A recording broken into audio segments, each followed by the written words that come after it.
अवस्था निकै नै भयावह छ। प्रहरी र आन्दोलनकारी बीच झडप भइरहेको छ। राजा ल्याउनु पर्छ भन्ने पक्षहरू र प्रहरी बीच यति बेला यो काठमाडौँको तिनकुनेमा भइरहेको झडपको अवस्था बारे रिपोर्टिङ गरेर देखाइरहेका छौँ। घरमा राजावादी समूहले आगजनी गरेसँगै यो अवस्था निकै नै विकराल बनेको छ।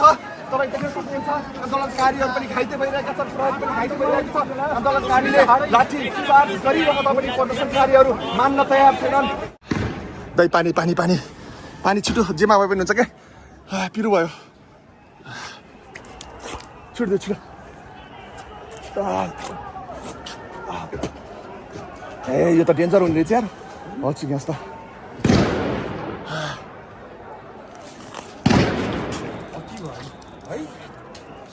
बर्बाद हुने भयो, देश बर्बाद भयो दाइ, देश बर्बाद भइसक्यो।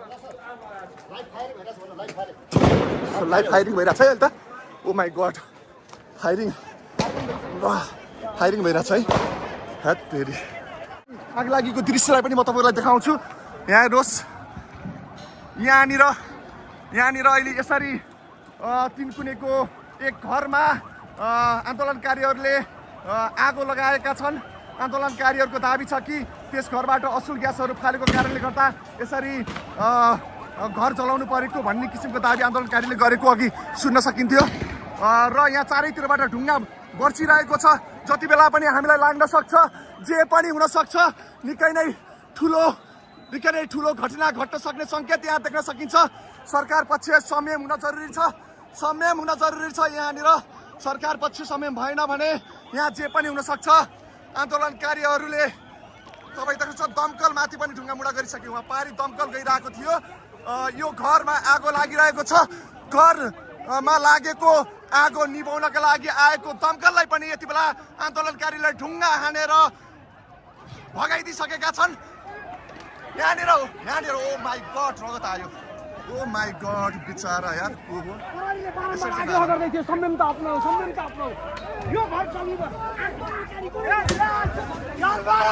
माई गड, जे पनि हुन्छ त्यो माथि आएर के आइरहेको छ यहाँ त। राज्य सरकारको आतंक हो, यो राज्य सरकारको आतंक हो।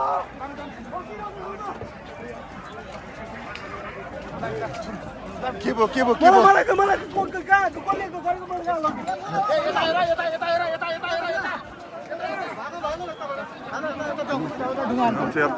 हेलमेट छैन? हेलमेट लाउन पाए हुन्थ्यो यार। तिमीले हेलमेट लाएर ठिक गरेर रहेछ होइन यार। यसरी त अरूको त नलाइदिउँ, फेरि हेलमेट हरायो भन्ला।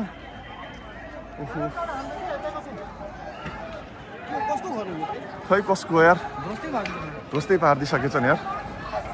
अब यो के भन्ने, के यो देश कहाँ पुग्दैछ, के हुँदैछ यो देशमा? तेरी यार, रणभूमि बनाएर छाड्ने भयो यार यो देश।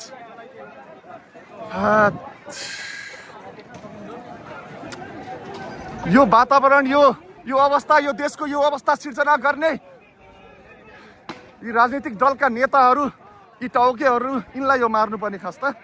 के गर्ने अब, जनताहरू मरिरहेछन्। तेरी यार, ए एम्बुलेन्स बोलाएर पठाइदेऊ न यार, बिचरा त्यत्रो रगत आइरहेको छ यार। खै प्रहरी साथीहरू, ल यार, जो मरे पनि नेपाली मर्ने हो, जसलाई लागे चोट लाग्यो भने नेपालीलाई लाग्ने हो। खै त यार, हो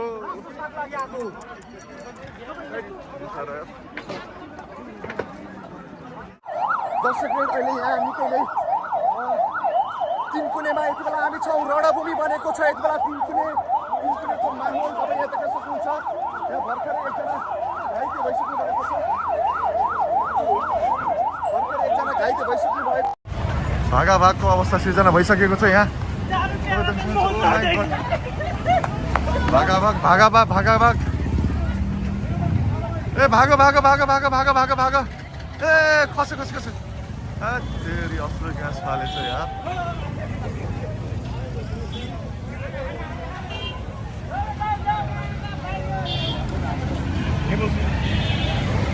अस्त्र ग्यास ढुङ्गा हानाहान भइसक्यो है। ल उताबाट पुलिसले ढुङ्गा हानिरहेको छ, यताबाट प्रदर्शनकारीले ढुङ्गा हानिरहेका छन्।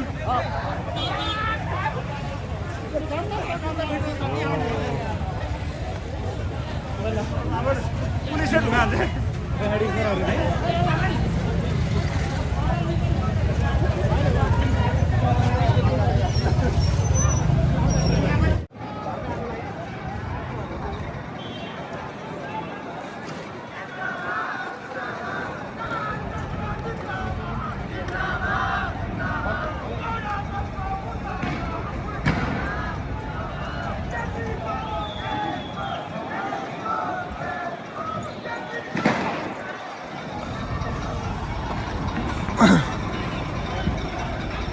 माहौल अहिले यति बेला निकै नै तातेको छ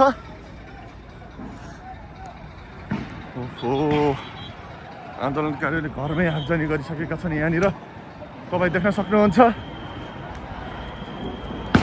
ओहो बाफरे अल्सु ग्यासहरू फालेको फालै छ प्रहरी त्यही पनि आन्दोलनकारी मान्न तयार छैन भिडिरहेको छ ढुङ्गामुढा गरिरहेको छ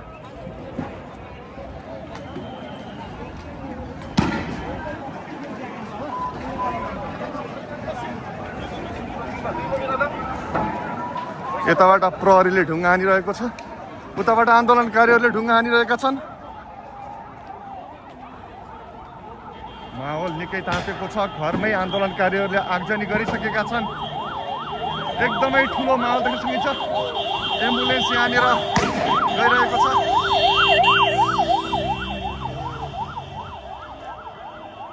ढुङ्गाहरू बर्सिरहेको छ तपाईँ देख्न सक्नुहुन्छ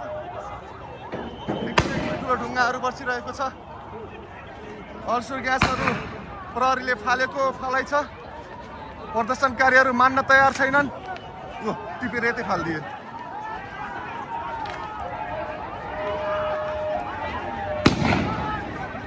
प्रहरीले यताबाट फालेको अल्सुर ग्यासलाई टिपेर प्रदर्शनकारीहरूले उल्टो प्रहरीतिर फालिरहेको अवस्था छ ओ माइ गॉड ढुङ्गा आयो अल्सुर ग्यास नै यहीँ फालिदिइरहेको छ नि यार यार ढुङ्गा आयो भाग गयो यार ढुङ्गा यो तनावपूर्ण अवस्था धेरै नै ठुलो तनावपूर्ण अवस्था सिर्जना भएको छ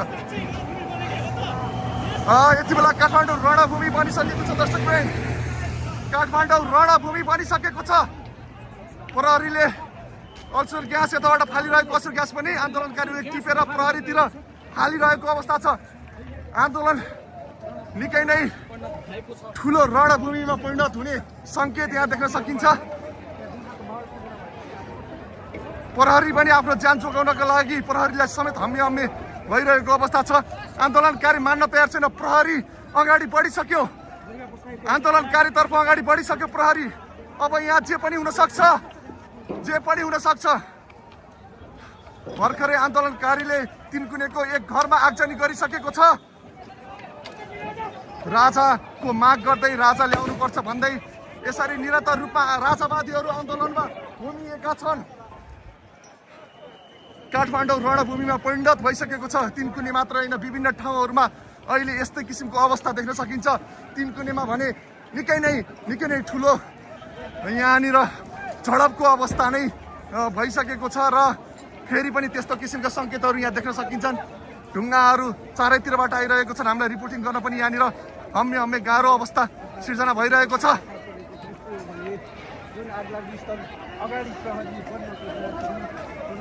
अल्सुर ग्यास आँखामा परिसकेको छ हाम्रो अल्सुर ग्यासको त्यो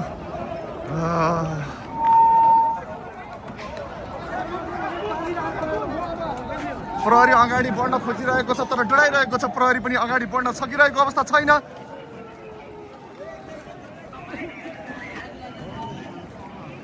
यहाँनिर निकै नै ठुलो अवस्था यो झडपको अवस्था सिर्जना भइसकेको छ र झडप भइरहेको पनि छ